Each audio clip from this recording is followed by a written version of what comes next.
After being repeatedly stabbed in a violent attack, the 20-year-old victim, Rebecca, had managed to make her way to an empty farmhouse and call for help. But without the aid of an enhanced 911 system, dispatchers were afraid they would not be able to locate the isolated house before Rebecca bled to death. I'm afraid he's going to come back.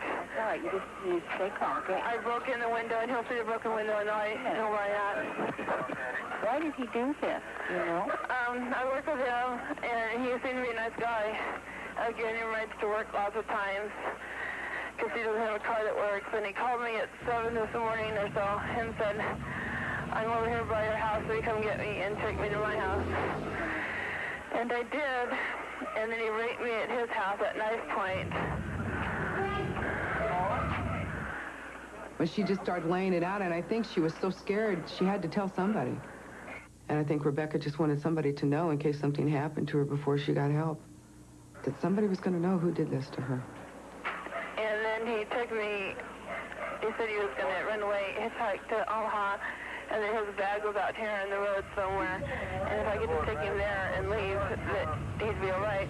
Then I was driving too fast. I was driving about 55 on the gravel road, and the gravel was real thick. And I lost control of the car, and it rolled a couple of times, and it did. He got out of the car, and then he pulled out his knife after it rolled on the side of the car. This car's on its side. Then I closed the window and locked the doors. Then he punched in the window and tried to stab me, and then the guy came and pulled us out.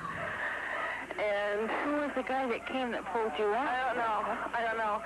There was a little bit of blood on us, but we told him it was just from the accident. I don't know if he was a real nice guy. In a big four-door pickup, pulled us out in the chain. And then we still hadn't made it to the place he wanted to go. He said, I told him I didn't want to go out in the gravel roads. And then he said his stuff was on the highway. But I'm not familiar with this area of town. Law enforcement with the No. No. Okay, we have a little bit of difficulty locating this. Huh? Just a minute. They found him? No, just a minute. He says it's a large two-story white house. It is two-story, isn't it? I think so. Is there a fence at the gate? Yeah, the big fence, the gate, the big yard. For a big fence at the gate, and there's 13 dogs barking. I can hear them. Okay, there should be an ambulance out there, Rebecca. But just stay on the phone with me. Don't hang up. I want to make sure that they're in the house with you. So not yet. Okay. My hand is starting to hurt a lot now. Okay, honey, they should be there. Once she knew there was somebody coming, well, then that's when she settled down, and the longer she talked, the less labored her breathing got. Wait, I hear somebody.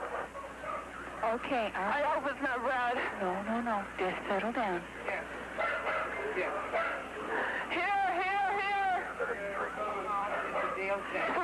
Somebody's here. Okay, all right, just calm down. Oh, it's not Brad. They're here. Okay, honey. You sure be tell about the rape business, okay? You tell them that, all right, Rebecca? When you know they're there, it's always a big relief, because then I don't have to be calm anymore. And if I want to feel bad about it, I can. Paramedic Jim Bedorick and his partner treated Rebecca at the scene. She was very frightened, and rightfully so. She was pretty much covered with blood from head to toe. Can you breathe all right? Okay, everything. It was apparent from the wounds that she had on her hands that she was fending off blows and fighting to protect herself. She was fighting for her life. Rebecca? This really made a big impact on me. Rape is a violent crime. It's not a sexual crime. And, you know, the graphic illustration of it's what really made the impact on me. The young woman was later questioned by Grand Island Police Detective Rick Ressel. After the sexual assault, he wanted Rebecca to drive him to a location where he had placed some of his belongings. At least that's what he said.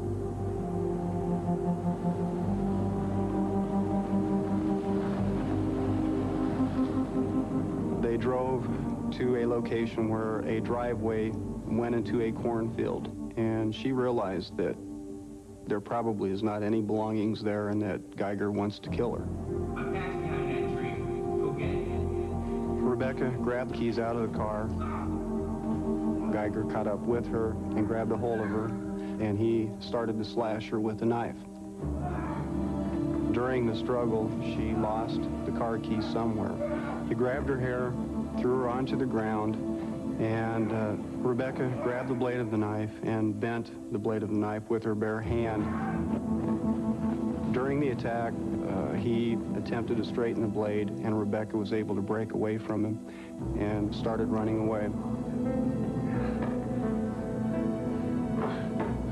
The only thing I could think about was getting help.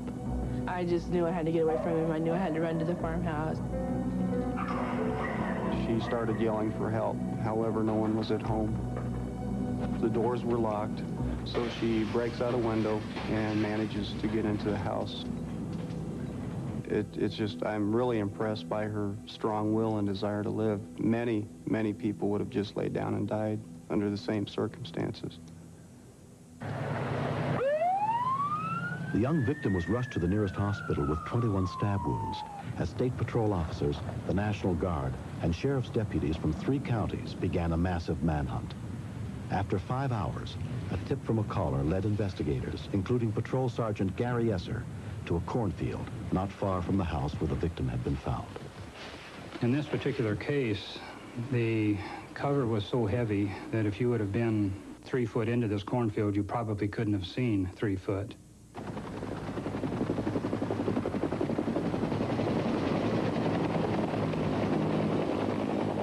We came into the field at a very low level. We were intentionally flying low, hoping that we could see this subject in these corn rows. But it's a jungle in there.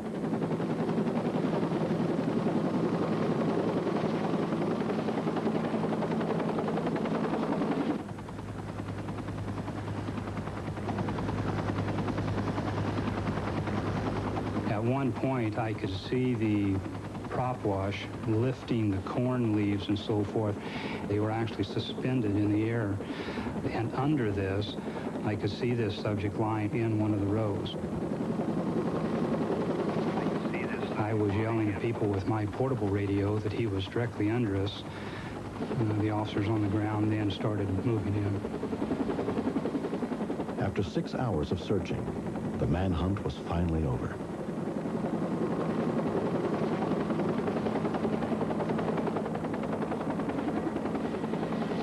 The suspect later pleaded guilty to rape and attempted second-degree murder and was sentenced to 25 years in prison. In the 2 years since the attack, the physical wounds have completely healed. Just last week, Rebecca was engaged to be married. The hardest part of the recovery was mental. There was a lot I had to work through. But it was just the will to survive and the fact that I was only 20, I hadn't gotten married, I had a whole life in front of me. And it was just a very, very strong will to survive. I just had to. You know, nobody wants to die. I really, really liked being the kind of person that could trust anybody. I'd like to be that way again, but I know it's not possible in today's world. That incident taught me to be very cautious. You just can't trust everybody you think you want to. Recently, Rebecca got a chance to meet the 911 dispatchers who helped save her life. Hi, Charlene. Uh-huh. Hi, I'm Rebecca. Hi, Rebecca. Smith. I wanted to meet you for so long. It was wonderful meeting Charlene and Kathy. I wanted to meet them for a long time. They're just sweet as I ever thought they were. This is Kathy. Most of the time, people forget about us entirely. So it was quite a treat to get to meet somebody that we helped. I was glad I was able to. I was glad that she was able to walk down them stairs and come in and talk to us. I really was. You let me cry.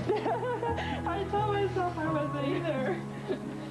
Seeing her today made me go back to that day and just know that it could have been a whole lot worse. It could have turned out just horribly. And just to think, looking at her today, thinking, well, hey, this all turned out okay. You know, she's okay. And that's the most important thing, that she's okay. She was my lifeline. She wasn't even there for me to hug or anything. She was saved my life.